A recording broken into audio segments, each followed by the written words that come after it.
Good morning. Mohsin smart English learning থেকে সবাইকে শুভেচ্ছা। বাহিরে প্রচুর ঠান্ডা, সেই জন্য আসলে হেঁটে হেঁটে ভিডিওটা করার চেয়ে আমি মনে করছি একটু ওয়ার্ম জায়গায় কোথাও বসে ভিডিওটা করি, সেজন্য গাড়িতে বসে ভিডিওটা করছি। আজকের এই ভিডিওতে আমরা আলোচনা করব শিশুকাল থেকে কেন সঠিকভাবে ইংলিশটা শেখানো উচিত, যাতে করে ভবিষ্যতে দীর্ঘ সময় আমাদের ইংলিশ শেখার পেছনে সময় ব্যয় করতে না হয়। আমি Mohsin, founder of Mohsin smart English learning.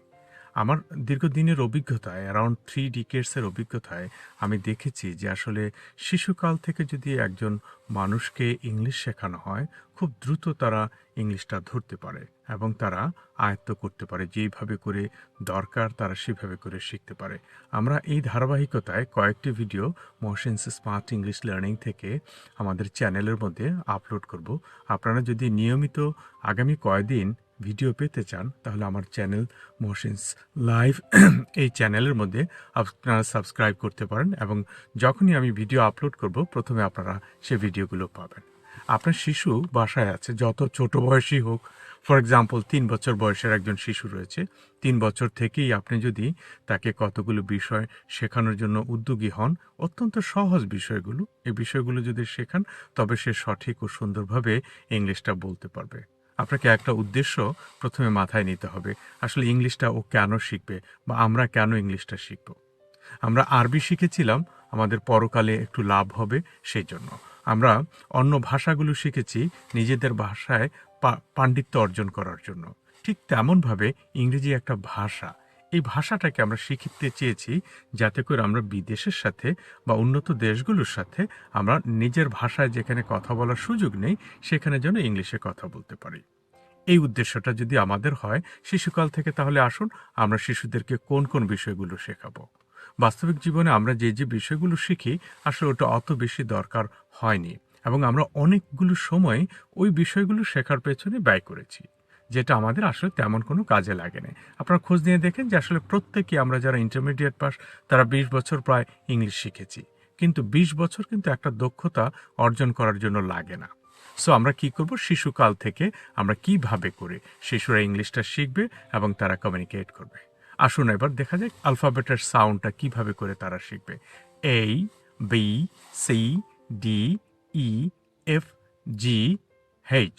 কখনো কখনো মোস্টলি পিপলরা ইংল্যান্ডে এইচ বলে, সো আমরা এইচটাকেও শেখাতে পারি শিশুদেরকে। H, I, J, K, L, M, N, O, O, O, P, P, Q, R, S, T, U, V, W, Y, Z. So this is the way how we learn the pronunciation. এখন প্রনাউন্সিয়েশনের মধ্যে সবচেয়ে বড় যে বিষয়টা, 4টা বর্ণ আছে, এই 4টা বর্ণকে জোর দিয়ে উচ্চারণ করতে হয়। এটাকে আমরা স্ট্রেস লেটার বলি, সাধারণত জোর দিয়ে, যেমন ফি, খে, কিউ, টি। আমরা সারা দেশে বলি ক্যাট, কিন্তু আসলে এটার উচ্চারণটা খ্যাট। তাহলে সি দিয়ে আমি যখন কোনো এরকম করে শব্দ, অনুরূপ শব্দ পাবো, তখন আমরা সেইভাবে করে উচ্চারণ করতে পারি। হ্যাঁ, তবে সি এর পরে হেইচ হলে সেটা আবার খ হবে না, মাথায় রাখতে হবে। সো খ্যাট, খাম, খল, কলেজ, লাইক দ্যাট, এইভাবে করে খে। তারপরে আসেন খেটা, যেটা খিং, হ্যাঁ, খিলো, খাইট। হ্যাঁ, তারপর আসেন টয়ের উচ্চারণটা ঠয়ের মতো, T, telephone, television, teacher, like that, এইভাবে করে। তারপর আসেন ভি, তারপরে ভি, কিউ, কিউতে আসেন কুইন, কুইন, কোয়ালিটি, কোয়ান্টিটি। এইভাবে করে যদি আমরা আমাদের এই 4টি বর্ণকে একটু মনোযোগ দিই, তাহলে আমাদের এক ধাপ কিন্তু আমরা এগিয়ে গেলাম। যেহেতু রাস্তায় আছি, একটু নয়েজ হবে, সরি, ডোন্ট মাইন্ড। আমরা তারপরও চেষ্টা করব সুন্দরভাবে যাতে শিশুদের উপযোগী করে ভিডিওটা করা যায়। এবার আসুন, আপনি বাবা মা হিসেবে ঘরের মধ্যে তাকে কিছু গেম দিতে পারেন, যে গেমগুলো দিয়ে তারা আপনার সাথে মজা করতে করতে আপনার এই পরিবর্তনটা তারা লক্ষ্য করলো। প্রথমে হচ্ছে 26টা বর্ণমালাকে প্রথমে সঠিকভাবে উচ্চারণ করা যায় কিভাবে, এটা আমরা শিখালাম। তারপরে আসেন 4টা স্ট্রেস লেটার কিভাবে করে হয়, সেটাও আমরা তাদেরকে শেখালাম। এরপরে আসুন আমরা তাদেরকে কোন কোন বর্ণর উচ্চারণটা চেঞ্জ হয়। আমরা আগে বলতাম এ, সমান করে বলতাম এ, আর এখন বলছি বাঁকা করে এই। এই এই, তারপরটা আমরা বলছি কে, এখন বলছি খে।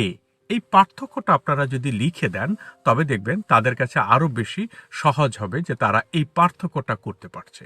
খুব ইজিলি তারা এই বর্ণমালার উচ্চারণগুলোকে সঠিকভাবে শিখে ফেলছে। শেখার পরে এবার তো আপনি তাদেরকে নিয়ে বসতে পারেন যে আপনি একটা বলবেন, তারা একটা বলবে, আপনি একটা বলবেন, তারা একটা বলবে, আপনি ভুল করে বলবেন, তারা সঠিকভাবে বলবে। এইভাবে করে যদি আপনি তাকে অ্যাক্টিভলি তাকে ইনভলভ করতে পারেন তখন দেখবেন সে এটাকে মজা পাবে, এবং মজা পেলে যেটা হবে আপনার কাজটা সহজ হয়ে যাবে। এবং একটা সময় এসে শুধু পার্থক্যটা শেখাবেন, যেমন রি, রি, রি এর উচ্চারণটা কিভাবে করা হয়। কিছু কিছু উচ্চারণ আছে একদিনে আসবে না, তো যত বেশি প্র্যাকটিস করবে, প্রতিদিন 7 দিন 14 দিন যদি একটানা প্র্যাকটিস করে তখন দেখবেন ওই উচ্চারণটা একেবারে পারফেক্ট হয়ে গিয়েছে। তাহলে আজকে থেকে শুরু হোক। পরের ভিডিওতে আমি যেহেতু ছোটদের জন্য ভিডিও করছি, এটা বেশি লম্বা করব না, পরের ভিডিওতে আরেকটি গুরুত্বপূর্ণ বিষয় নিয়ে আলোচনা করব। এইভাবে করে আগামী 5 দিন আমি কয়েকটা ভিডিও আপনাদের কাছে আপলোড করব। আশা করি আপনাদের ভালো লাগবে। আপনারা যদি কোনো কিছু প্রয়োজন হয় আপনারা আমাকে কমেন্ট করে জানাতে পারেন, আমি চেষ্টা করব সেই বিষয়গুলো লক্ষ্য রাখার জন্য। ধন্যবাদ সবাইকে। আসসালামু আলাইকুম, once again from Motions Smart English learning.